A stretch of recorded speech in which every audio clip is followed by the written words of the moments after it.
Hello friends, welcome to decode exam. मैं नूर सलाम आपका स्वागत करता हूं आज की एक बड़ी अपडेट के साथ कि 8 राज्यों में अभी हाल में ही गवर्नर चेंज हुए हैं। राष्ट्रपति भवन में बहुत सारे फेरबदल हुए और इन फेरबदलों में राज्यपाल की भी बहुत सारे तबादले हुए, जिसको बहुत सारे लोगों ने नोटिस नहीं किया, लेकिन ये पेपर में आपके यहाँ क्वेश्चन बना सकता है। तो इसी पर ही एक छोटा सा डिटेल मैं आपको बताना चाहता हूँ कि क्या क्या हुआ और क्या क्या पेपर में कैसे कैसे क्वेश्चन यहाँ से बन सकते हैं। जो मेरा आइडिया है मैं वो आपके साथ शेयर करना चाहता हूँ और कुछ मैं ट्राई कर रहा हूँ कि मैं आपको ऐसी चीज़ें दूँ जो आपके पेपर के लिए हों। तो अभी 2 से 3 दिन पहले आपका कई सारे परिवर्तन हुए, जिसमें कैबिनेट का रीशफल होना भी एक इम्पॉर्टेंट पॉइंट था, लेकिन उस पर मैं एक अलग सा वीडियो बना दूंगा। लेकिन ये हमारे अभी जो हाल में ही 8 राज्यों में गवर्नर की जो फेरबदली हुई है उनके बारे में हमें आज बात करना है और उसको डिस्कस करना है। और इसमें कई सारे ऐसे पॉइंट्स निकल के आएंगे जो आपके पेपर के लिए बहुत ज़रूरी है। फ्रेंड्स, आगे बढ़ने से पहले मैं आपसे बोल दूं कि जिन जिन लोगों ने हमारे चैनल को सब्सक्राइब नहीं किया है वो चैनल को ज़रूर सब्सक्राइब कर लें, ताकि इस तरह के बेहतरीन अपडेट उनको लगातार मिलते रहें। साथ ही साथ जो लोग वीडियो देख रहे हैं, अगर वीडियो पसंद आए तो उसे लाइक और शेयर ज़रूर करिएगा। चलिए शुरू करते हैं आज का ये वीडियो की डिटेल अगर हम शुरू करते हैं तो देखिए, गवर्नर कौन होता है पहले वो जानना है। गवर्नमेंट या गवर्नर की अगर हम बात करें तो governor is the executive head of a state. हर राज्य का एक गवर्नर होता है, या एक राज्य के 2 गवर्नर भी हो सकते हैं? बिल्कुल नहीं, लेकिन 2 राज्य के एक गवर्नर हो सकता है। हाँ, आर्टिकल 152 से आर्टिकल 162 के बीच में इसे पूरी तरह से डिफाइन किया गया है। इसमें कौन कौन से मेन पॉइंट्स हैं उसको मैं आपके साथ शेयर करना चाहूँगा। सबसे पहले article 152 defines the governor of any state. कौन हो सकता है इसके बारे में बताया गया है। आर्टिकल 153 बताता है हर राज्य में एक गवर्नर होता ही होता है, ठीक है। फिर आर्टिकल 154 गवर्नर की एग्जीक्यूटिव पावर्स को डिफाइन करता है। इसके अंदर बहुत सारे क्लॉज है, आप पॉलिटी में से देख सकते हैं, मैंने इस पर एक वीडियो बनाया हुआ है। फिर आर्टिकल 155 अपॉइंटमेंट ऑफ गवर्नर को कैसे अपॉइंट किया जाता है इसके बारे में यहाँ पर चर्चा हुई है। आर्टिकल 156 की अगर हम बात करें तो what is the term of office of governor. 5 साल का टर्म होता है आमतौर पर, इसे याद रखिएगा। अपॉइंट कौन करता है? प्रेसिडेंट करता है, राष्ट्रपति, भारत का राष्ट्रपति। इस टाइम ये राष्ट्रपति कौन है? रामनाथ कोविंद जी। अभी इनका भी चुनाव होने वाला है, क्योंकि इनका भी टेन्योर अगले साल पूरा हो जाएगा। तो इस तरह से देखा जाए तो बहुत सारे क्वेश्चन यहाँ से बन सकते हैं, इसे ध्यान रखिएगा। Who appoint the governor? President. What is the tenure of governor? 5 years।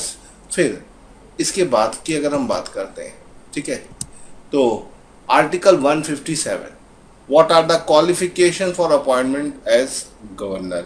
35 years की मिनिमम एज होनी चाहिए, भारत का नागरिक होना चाहिए, विधि के अनुसार उसके पास सारी चीज़ें होनी चाहिए, अनसाउंड माइंड का नहीं होना चाहिए, उस पर कोई केस नहीं होना चाहिए, दिवालिया नहीं होना चाहिए, पागल नहीं होना चाहिए, एक्सेट्रा एक्सेट्रा। बहुत सारे इसके अंदर क्लॉज है। फिर इसके आगे हम बात करते हैं आर्टिकल 158 और आर्टिकल 159। आर्टिकल 158 बोलता है कंडीशन ऑफ गवर्नर ऑफिस, क्या कंडीशन होनी चाहिए। आर्टिकल 159 ओथ, इसको ओथ कौन दिलाता है? राष्ट्रपति, जो भी अभी राष्ट्रपति भवन में लास्ट 2 दिन पहले किया गया। आर्टिकल 160 क्या कहता है? आर्टिकल 160 बोलता है discharge of the function of governor in certain contingency. कुछ विशेष अवस्थाओं में गवर्नर के जो कार्य हैं उनको डिस्चार्ज, हटा देना या उसको छीन लेना, वो कौन कौन से होते हैं, वो स्पेशल केस है। इसको आप डिटेल में देख सकते हैं, मैंने इस पर वीडियो बनाया हुआ है। साथ ही साथ आर्टिकल 161 की अगर हम बात करें तो power of governor to grant pardon. ठीक है, प्रेसिडेंट के पास जैसी जैसी पावर होती है वैसे ही गवर्नर के पास भी होती है, थोड़ा बहुत अंतर के साथ। ठीक है, जैसे प्रेसिडेंट के पास पार्डनिंग पावर होती है, गवर्नर के पास भी पार्डनिंग पावर होती है। ठीक है, बस यहाँ पे याद रखिएगा प्रेसिडेंट के पास डिप्लोमेटिक पावर होती है, एडवाइजरी पावर होती है, ये कुछ पावर्स ऐसी होती हैं जो गवर्नर के पास नहीं होती है। तो याद रखिए गवर्नर भी बहुत से केसेस में लोगों की सज़ा को माफ़ कर सकता है अपने पर्टिकुलर स्टेट्स के अंदर। तो गवर्नर की अगर हम बात करें तो एग्जीक्यूटिव हेड होता है। ठीक, हर स्टेट में एक गवर्नर होता है, 2 स्टेट के एक गवर्नर भी हो सकते हैं कुछ स्पेशल केसेस में, इसको ध्यान रखिएगा। चलिए, अभी जो गवर्नर चेंजेस में आए हैं उनके बारे में हम थोड़ा सा देख लेते हैं और हम बात कर लेते हैं। देखिए, सबसे पहले union social justice minister Thawar Chand Gehlot को गवर्नर ऑफ कर्नाटक बना दिया गया। ठीक है, कर्नाटक का गवर्नर बनाया गया। और वीजू भाई शाह जो थे, जो पहले यहाँ के गवर्नर थे, उनको कोई रोल नहीं दिया गया, उनको हटा के इनको बना दिया गया। किसको? थावर चंद गहलोत। आप देख सकते हैं मेरे ऊपर इनकी फ़ोटो।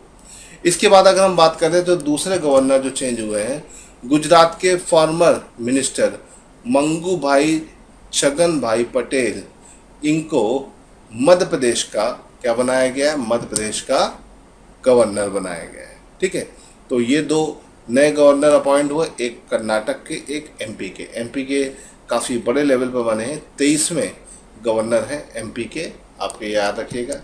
इसके बाद अगर हम बात करें तो बीजेपी के एमपी हरि बाबू कंबापति को मिजोरम का, कहाँ का? मिजोरम का गवर्नर बनाया गया है, याद रखिएगा, मिजोरम का। ठीक, और इन्होंने किसको रिप्लेस किया है ज़रा आप ये मुझे कमेंट सेक्शन में बताइएगा, वैसे मैं अभी आगे इसको डिस्कस करूँगा।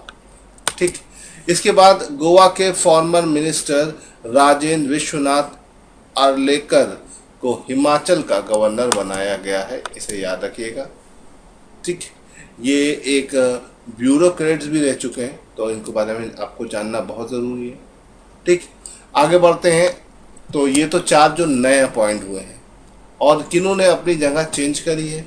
मिजोरम के जो गवर्नर थे, ठीक है, PS श्रीधरन पिल्लई, उनको गोवा का गवर्नर बना दिया गया है, ये याद रखिएगा। ठीक है, अब देख सकते हैं पिल्लई जी की फ़ोटो, ये मिज़ोरम में थे। ठीक है, अब मिज़ोरम में आपके मैंने अभी बताया कौन गया है, तो इसे ध्यान रखिएगा। इसके अलावा जो ट्रांसफ़र हुआ है, चेंजेस हुए हैं, हरियाणा के जो गवर्नर थे सत्यदेव नारायण आर्य, वो त्रिपुरा भेजे गए, इसे ध्यान रखिएगा। ठीक, फिर अगर हम बात करें त्रिपुरा के गवर्नर रमेश बैस को झारखंड भेजा गया, क्या बनाया गया? झारखंड का गवर्नर बनाया गया। और ध्यान रखने बात है, हिमाचल प्रदेश के गवर्नर बंडारू दत्तात्रेय को हरियाणा का गवर्नर बना दिया गया। तो देखिए कितनी स्वैपिंग हुई है और कितने चेंजेस आ गए हैं। ठीक, हरियाणा में कोई और पहुंच गया, झारखंड में ये गए, त्रिपुरा में कोई और पहुंच गया, तो इस तरह से पूरा स्वैपिंग करके सारा काम बनाया गया है। और इतना ज़्यादा चेंजेस हुए तो बहुत कन्फ्यूज़न क्रिएट करेगा, तो ये कन्फ्यूज़न आपके मन में ना आए, इसीलिए मैंने वीडियो के साथ सबकी पिक्चर्स डाली हैं ताकि आपको एक एक चीज़ पूरी तरह से क्रिस्टल क्लियर हो जाए। तो आई होप कि गाइज आपको ये पूरा सब समझ में आ गया होगा। ठीक, एक पूरा जिस्ट के फॉर्म में मैं आपको एक साथ दिखा देता हूँ।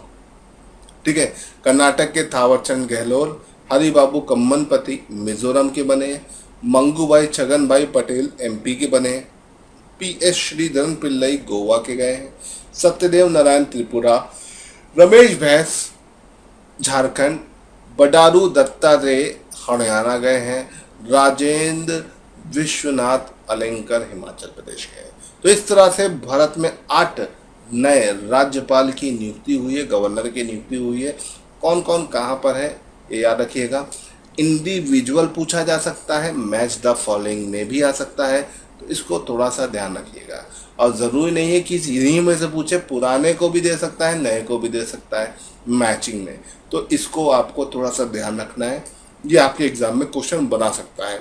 इससे जो फैक्चुअल क्वेश्चन बन सकते हैं तो वो मैं आपको बता चुका हूँ। तो गाइस लग जाइए प्रैक्टिस में। वीडियो पसंद आया तो लाइक और शेयर कर दीजिए, अपने फ्रेंड्स के साथ भी इसे शेयर कर दीजिएगा। और एक क्वेश्चन है, इसका जवाब कमेंट सेक्शन में ज़रूर दीजिएगा। त्रिपुरा, त्रिपुरा की राजधानी मुझे कमेंट सेक्शन में सब लोग बताएं। ठीक है, जो जो इस वीडियो को देखे प्लीज़ आप अपने कमेंट सेक्शन में इसका जवाब ज़रूर दीजिएगा गाइस। चलिए आज के इस वीडियो को हम यहाँ पे एंड करते हैं। Thank you so much guys. मिलते हैं अगले वीडियो में कुछ और बेहतर चीज़ों के साथ। चैनल को अगर सब्सक्राइब नहीं किया है तो ज़रूर करिएगा और वीडियो को लाइक और शेयर करिएगा। तब तक के लिए गुड बाय, जय हिंद।